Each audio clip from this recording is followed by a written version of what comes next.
I have a lot of people calling me who know me and say, mum or dad are at the point that we want to start thinking about it, but it's so complex and I don't know where to start or what to do. You'll call up to get information, you might be waiting on the phone for a long time. How do you see the interconnectivity between these three departments, three conversations that we had, in the end producing a quality outcome for the citizen? To be honest, we haven't leveraged the advantages of actually bringing the care sectors together. And so what you have is you have different systems working alongside each other, but often with different regulatory frameworks, different workforce requirements, different pay rates for workforce, different standards, policies, procedures. But effectively, particularly in our world that we work in NDIS and aged care, the prediction is 2050 there'll be 400,000 people short for aged care.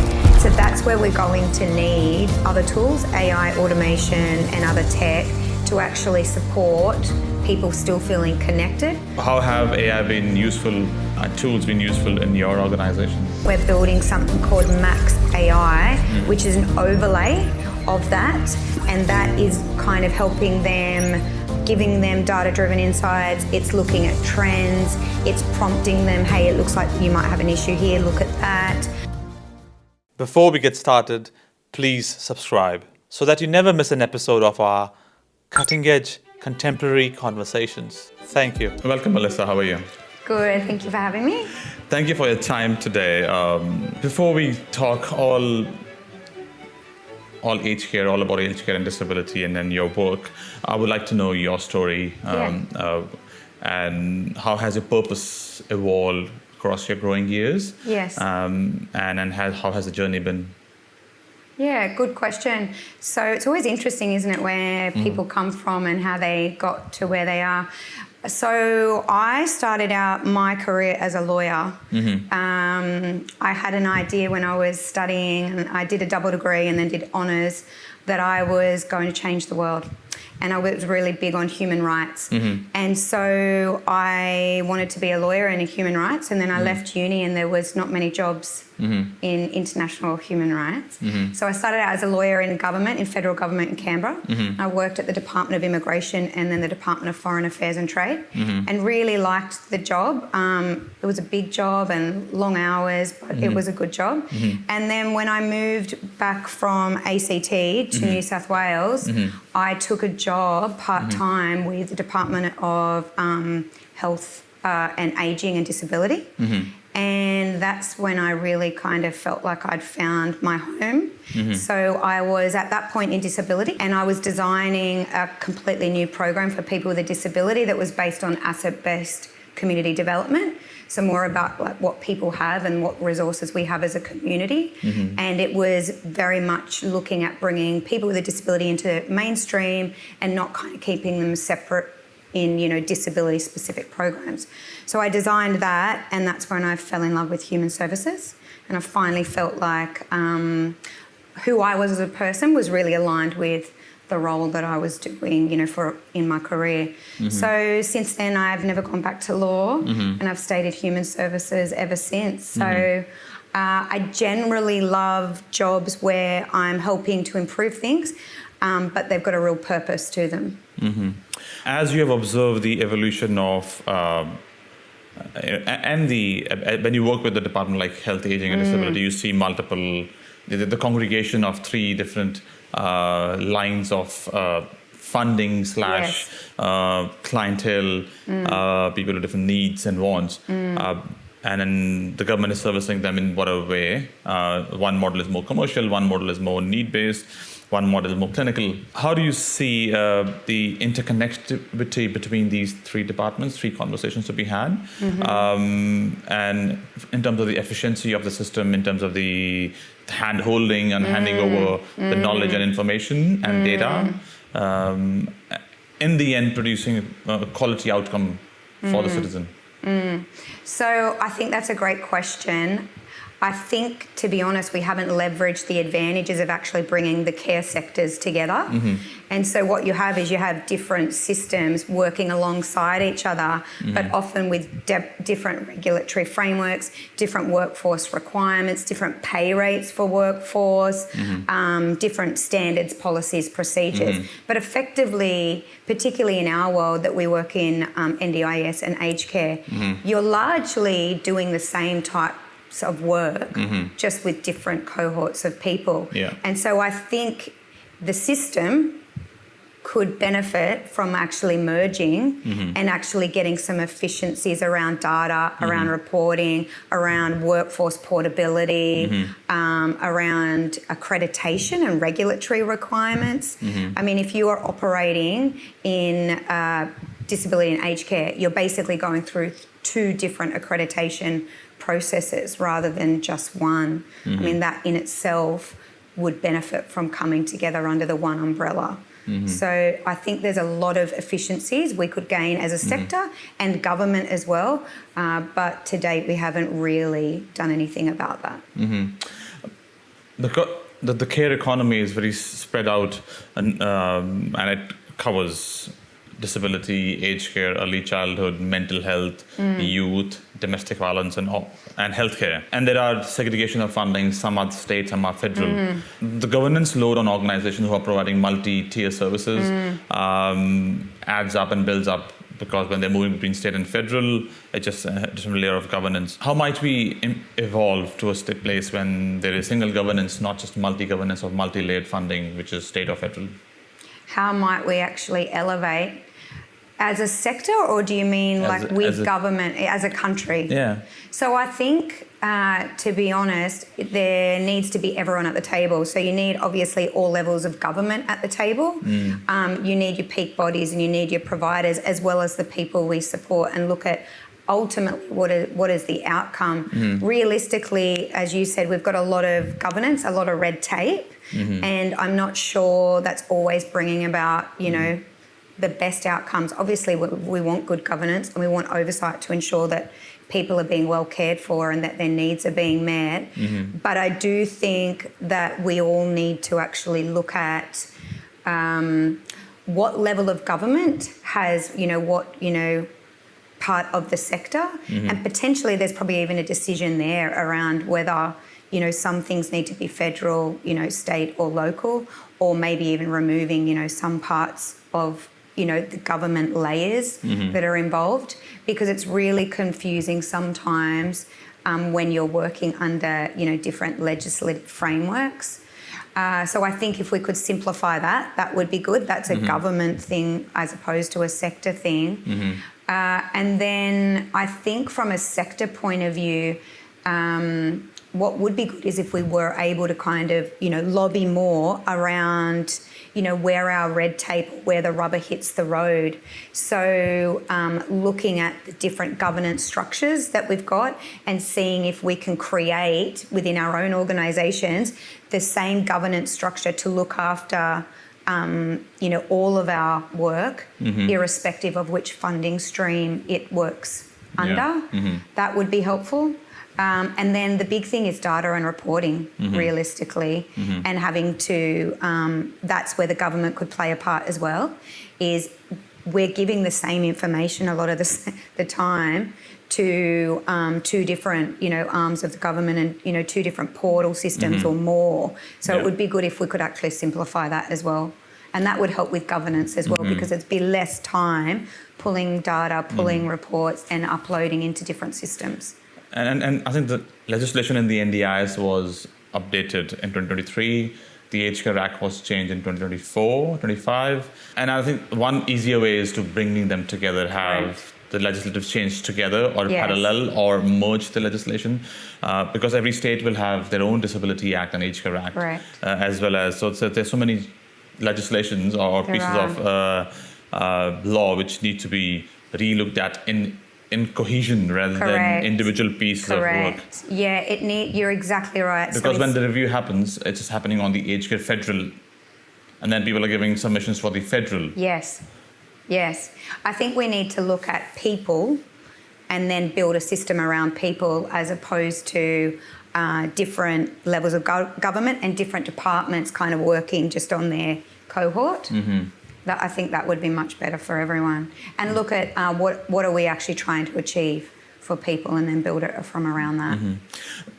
What do you think, feel as an experience of a person with disability, or a family of a person with disability, identifying, fairly recently that the child has a disability, they have to go through the process of NDIS, and they have to start calling this number and going through multiple assessments and identifying a provider, getting services, failing with some providers and then moving to the next one. How do you see that customer experience? The NDIS was founded on, let's create a more customer-centric model. Let's, move the funding back to the individual.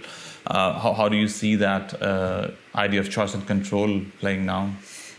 Yeah, so I don't play a lot in the disability space anymore. I was around when NDIS launched. I think the principles of what it's trying to achieve are really good. But I think what I find with both disability and with aged care is that the system is overly complicated and it's hard to navigate. So specifically in aged care, I have a lot of people calling me who know me and say, mum or dad are at the point that we want to start thinking about it, but it's so complex and I don't know where to start or what to do.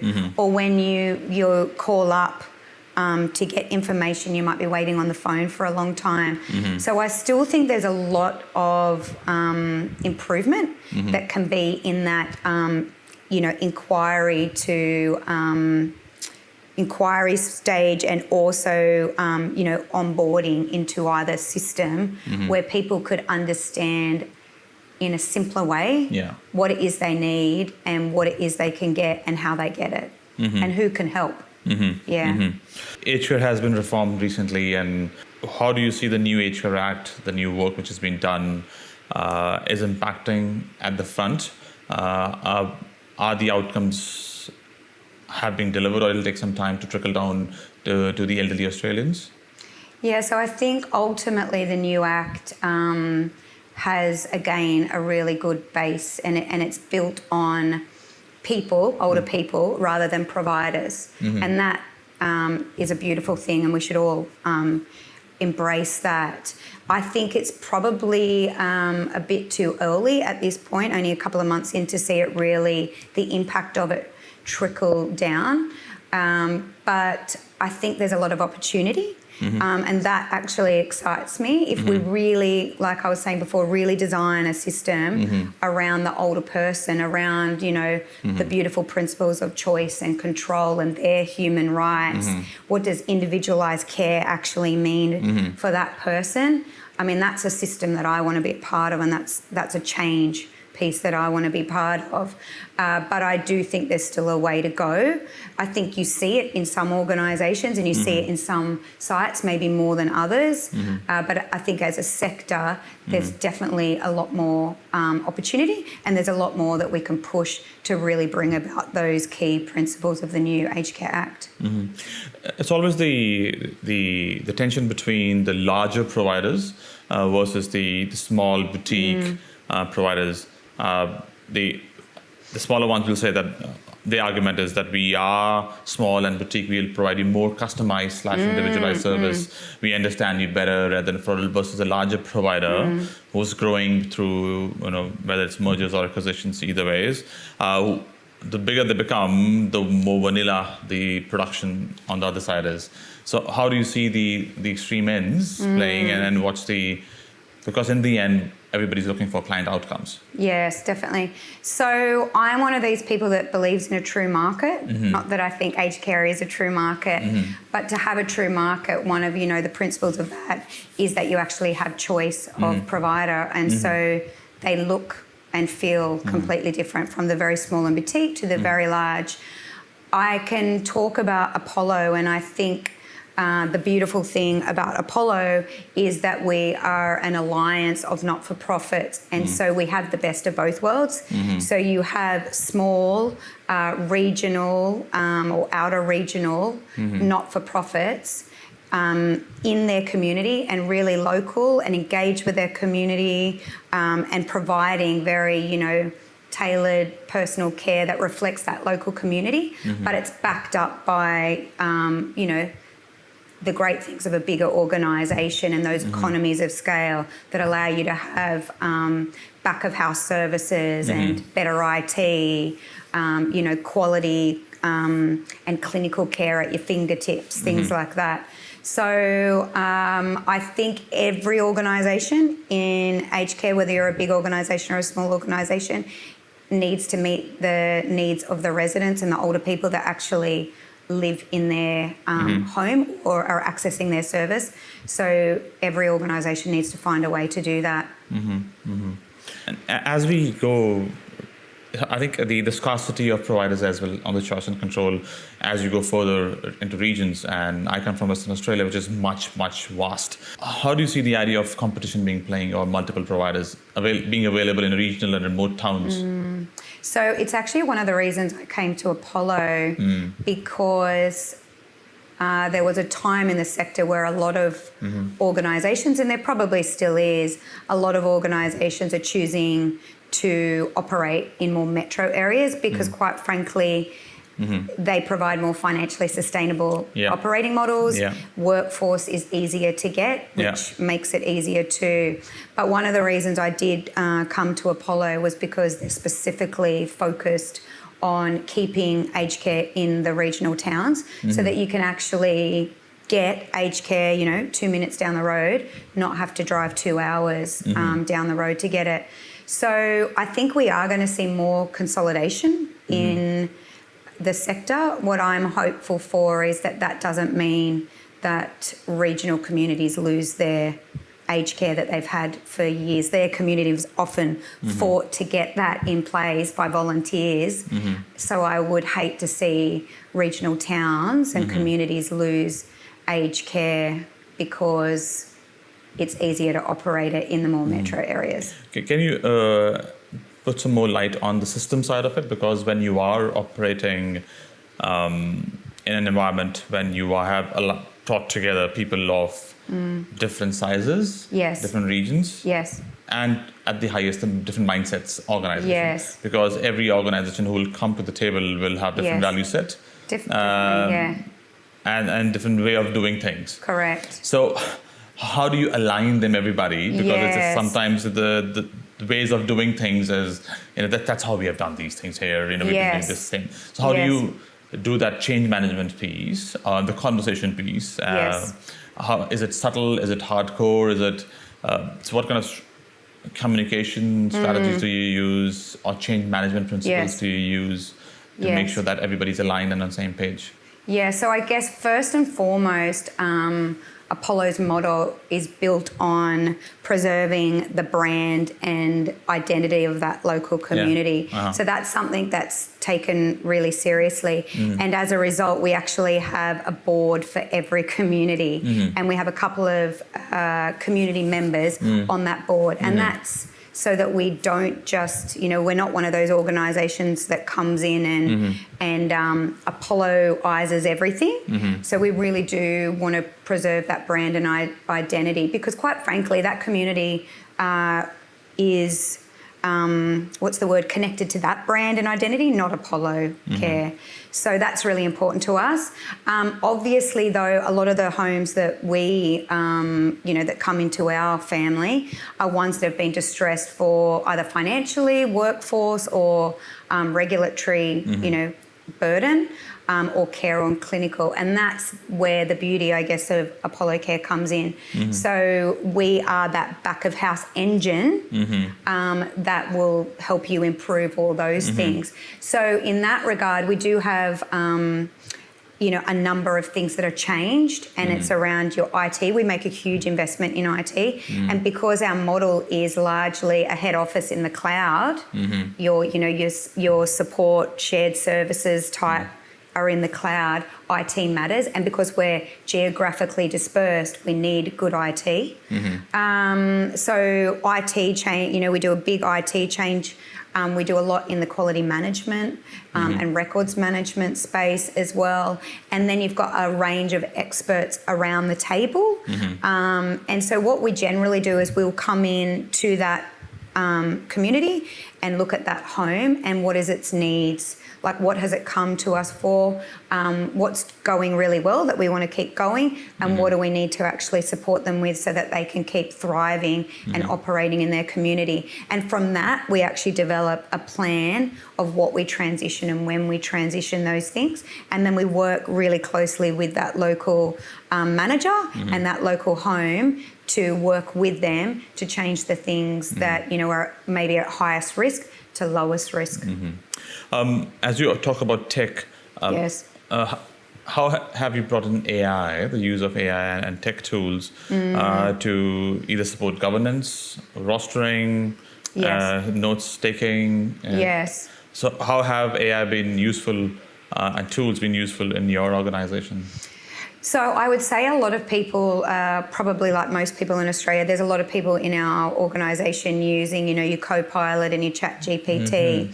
What Apollo Care is actually doing, though, is we have built a system which we call our Operations Insight Suite, and it is where we bring all different data sets together, basically to give the power to the managers to know what's going on at their site, and look at data-driven insights to make decisions in a timely manner. And so at the moment we're building something called Max AI, which is an overlay of that, and that is kind of helping them, giving them data-driven insights. It's looking at trends, it's prompting them, hey, it looks like you might have an issue here, look at that. And then we're currently in our next phase of Max AI, which is in the HR space. And so what we're going to do is remove a lot of the noise in the HR space, to actually do, I think we've got 3 platforms in the pipeline. And so it's that people can actually go in and say, what's this, and tell me this, and they can get access to the info very quickly. We're automating our workflows as well. And then it's allowing the HR team to be more streamlined, and then to provide more targeted support where it's needed, so that people can actually access things through AI in this one Operations Insight Suite. So I've worked in aged care for a long time, and I've never worked with a system like this, in the sense that I can go in and very clearly across our 14 sites see where our issues are, and I know exactly where I need to kind of go into to help turn that around. Because we're a business that is focused on bringing sites in, turning them around, the turnaround is really quick. So you really need to be able to quickly identify where your issue is. And then the other big thing is this platform with Max AI, the people don't need me now to say, hey, this is your problem. They can now go, why is my EBITDA reducing, over this financial year? Where are my issues? And it can clearly say, it's this issue, it's that issue, you need to look at this. So that's what we're doing in the AI space at the moment. What's your observation, because a lot of elderly Australians are living in different formats of aged care, on social isolation, and then how do you track it if you are tracking it? Tracking what was social it? Isolation. Social isolation. Well, good question. So I can't say we are actually tracking it at the moment. It's an interesting piece, and particularly I think it's easier in the residential space. So we do track things like how many people are getting visits, how often are they getting visited. Also, who is not attending, say, an activity during the week. And so in those cases, we're giving more targeted. We've got actually some KPIs around that. So if someone isn't well connected in a residential aged care setting, if they're not getting many family or friends visiting them, and they're not actually attending any real group activities, we're tracking that. And then what we are doing as a business is saying we will give them more weekly one-on-one support so that they get more meaningful care. So that's in the residential setting. I'd say we've still got a bit of a long way to go, probably as a sector in the home care space, because you've got so many different providers coming into one person's life. and where does the responsibility sit for actually looking across the whole service network, and also their informal supports to understand if this person, is socially isolated and actually probably needs more support. I think that's a gap there. And there are many, I think, AI tools on social isolation. There have been trials being done on social isolation because people who are already isolated, they have a companion who can speak in their accent, understand their story, understand their language, have a bit of a context before a tool is being provided to an elderly person. So there was context layer, what has happened, the history, and it's not clinical, it's purely more of a social conversation. So how do you see that playing out in your organization or your observation on that? So at the moment, I would say for us at Apollo Care, we're probably more focused on looking at the fundamentals and getting the fundamentals right, because we do bring a lot of organisations in that need that support. I think that's probably where AI and robotics and other, like technology is actually probably going to play a huge part going forward. So I think when we look at other countries, like particularly Japan, Japan's, got high levels of technology in their aged care because they've got an aging population, but they don't have as much workforce. And so tech is really in there. I think that's where we'll actually see more benefits, because ultimately I think we're about 100,000 short, aged care workers now, and the prediction is 2050 there'll be 400,000 people short for aged care. So that's where we're going to need other tools, AI, automation and other tech to actually support people still feeling connected. I did look at something, one of my team sent me something which I thought was really cool, and I thought I have to look at that. It's a simulation of being on a train and kind of going through Alaska or going through whatever country you chose. But I think there's a lot more that we can be doing in that space to really give people a meaningful life. Another case study being used, I think mostly it's in the US, what they've trialed is, as an elderly person, you have lost your partner, but they had the voice from the last some videos and something. They used the voice and the persona and a picture, so a video calling with your lost partner. Oh my goodness! The lost person. The tool was given a context, and the family gave a lot of history and story of family story, and then there was an interaction between the person who's alive versus the lost partner. Oh gosh! And I wonder how, I don't know what research has been doing around that for dementia people, or might bring stories back from family members who have and are not around. What do you think about that kind of tools? It's also a bit more. I don't know, iffy. because it's iffy as well. It is good as well. I don't know. Yeah, I don't know how I land on that one, to be fair, because I think it would be a bit triggering. Maybe not for a person, living with dementia, but I could imagine that could be quite triggering. Someone who's passed and then. But if they know that this is a simulation? Yeah, I don't know. I mean, that's a space to watch. Interesting. But if you lie to the person to know this is your ex-wife talking to you from different city, no, you tell this is a simulation. Yes. I guess it would be. Will it not sit on the dignity of risk? So where I would land on it is what that person wanted. So I don't believe that would be a decision I would make or we would make as an organisation. I believe that if the person concerned wanted it, then I think it's about what they want. It's not about what I think of it.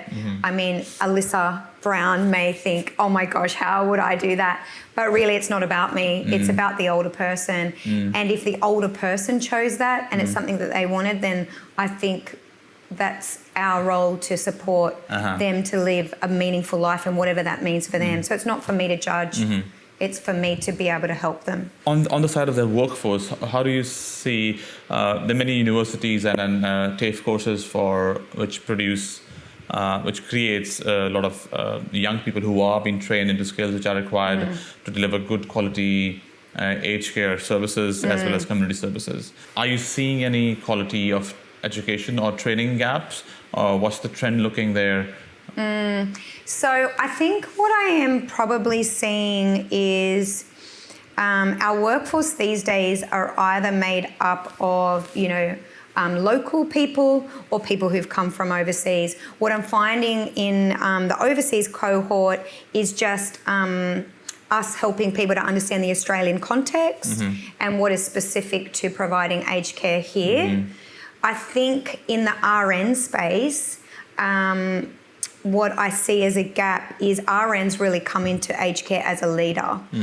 And they have a leadership role in an aged care setting. And so, we need to put support structures around them that really develop their leadership capability and skill so that they can really step fully into that RN role. And then I think in the care space, I think it's also about not limiting ourselves to only people, with qualifications. We need to develop pathways. So say someone who's got, the most beautiful qualities and characteristics and are perfect for aged care, enabling them an entry into aged care and then us training and developing them and putting them through their formal qualifications so that they can provide quality care. In conclusion, if you can talk to a young person deciding a curriculum post year 12, you came via law to aged care. What are your quick 3 reasons why people should choose a career in aged care? So funny you say this. So my daughter is 21. And when she was 16, she was working in fast food. And I said to her, "Oh, darling, we are developing a new program and it's getting school-aged teenagers into aged care and opening the door so you can see what it is." And so we developed a whole program around that.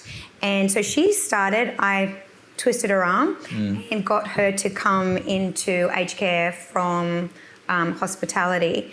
And that was just a beautiful experience for me, particularly being an executive and seeing it through her eyes. It is, I think, the ability to actually make a difference.